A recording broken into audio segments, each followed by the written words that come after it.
So it's Saturday morning, about 8:15. I've got the croakiest voice ever. I think I'm really tired. And this week has just been absolutely insane. In fact, these last 2 weeks have been really, really insane, just work-wise. Yesterday, for example, I had deadlines for 4 separate animation projects. And if I have a deadline for one animation project, I know that's going to be a full-on day. But yesterday it was 4. Oh, it's just so boring, isn't it?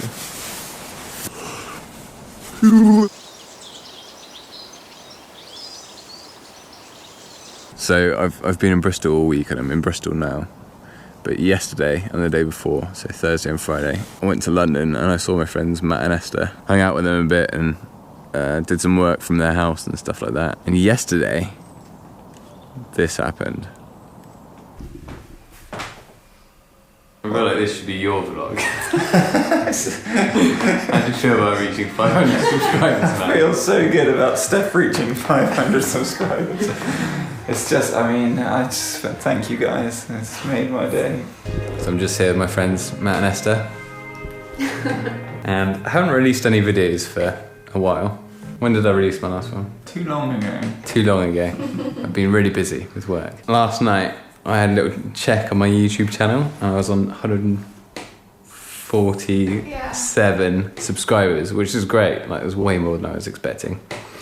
Then today, I'm on 597. I don't know what happened. I don't know what to say right now. 600 subscribers isn't really, it's loads of people. It's loads of people. It's Loads of people. Are you one of those people? You must be. Let's have a celebratory bowl of soup. Yes. Everyone's gonna be like, why aren't you in the forest? You faker. It's not a new subscriber. 700 subscribers. Yes. Every hour and a half, if you get another 100 subscribers, how long will it take to be at 1 million? Figure out the maths now. It's exciting times, guys.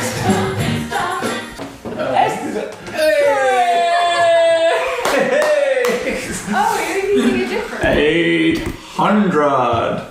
800 people. What do you want me for this? That's a lot of people. I don't know 801 people. So today, I went from having 140 subscribers to having 829 subscribers, and we couldn't figure out why. And Esther, being the research pro that she is, found this post that someone posted on Reddit. And they posted my first vlog episode. Here's the spectacle of it. The title. Businessman in London during the day, sleeps in the forest at night for 2 years. Amazing story. Lots of questions about money. Lots of assumptions about the motivation for doing it being a way of saving money. Lots of discussion about wild animals that might eat you in the night. Very surreal experience. More questions. Dealing with legitimate sickness. That's a good question. He looks pretty healthy. What else?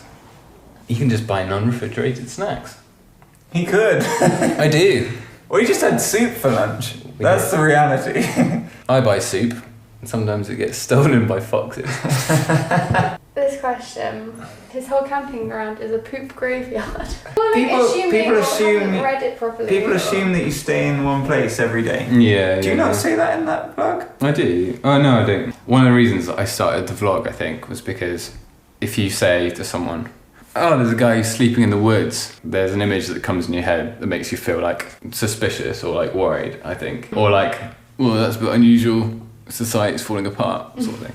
And so I think one of the reasons I wanted to start the vlog was to like honestly show what it's actually like and hopefully show quite a positive kind of perspective. It's funny, isn't it? Because it seems rude to me. We're reading it here. Everyone's speaking about you in the third person. And because you're here, I'm like, stop being so rude. Yeah. But you weren't there. No, I'm fascinated. This guy says, he has a better social life than me.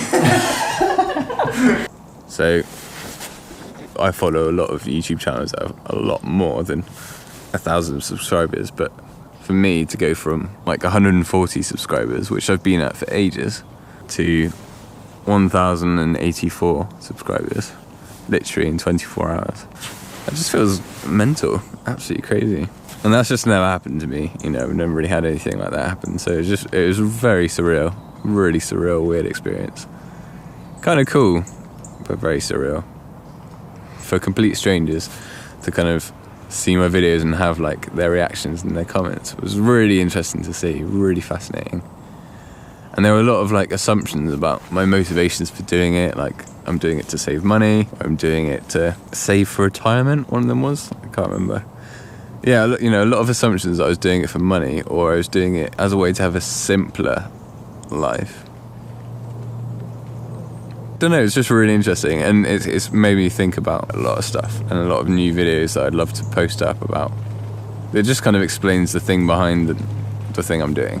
It's really interesting. It's just made me think about stuff. But yeah, you know, for me, like the motivation for doing this is because I love doing it, and it is difficult. Like what I do is difficult. It seems like a simpler life, but in a lot of ways it's not, because I'm working and I'm still trying to be engaged in wider society, and so instead of just going back to our house, you know, sticking something in the microwave and watching some TV, you know, I come out to the forest and find a spot, set up my gear, make a fire, cook my dinner, and just enjoy being here, and then, you know, and then back up in the morning.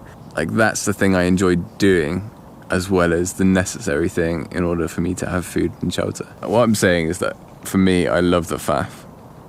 To other people, what looks like effort, and actually what is effort, you know, it's quite tiring, it's quite physically demanding, is the thing that I absolutely love. It's the thing I really love doing. And also, just for the record, like money was not a motivation for me doing this at all. I had money before I was doing this. But I would say, and maybe I'll do an episode about this, I don't know, but I would say that it did free me up not to worry about money anymore. Because I was like, if I wanted to, I could spend very little money. And I think maybe that's what gave me the extra confidence back in the day, like back 2 years ago, to then quit my job. Because I was like, I can live this lifestyle and spend very little money if I want to. As it happens right now, I actually spend quite a lot of money on traveling and eating out and doing fun things and buying gear. Gear is expensive and traveling is expensive, and if you're eating out every day, and you know, if you're sitting in coffee shops every day working, you know, you can spend a lot of money every day just on food. But equally, if I wanted to, I could just buy a few veggies and a bit of meat. You know, I can have a really tasty, filling meal for like less than £1. But yeah, I don't know, it's just interesting to sort of see people's, especially on reading through some of the Reddit comments, seeing people's kind of assumptions.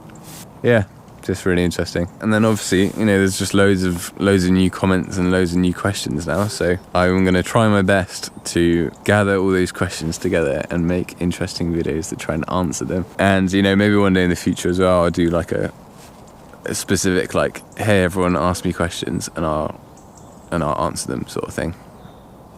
You know, I don't really know how to make that happen, but I think that'd be really cool.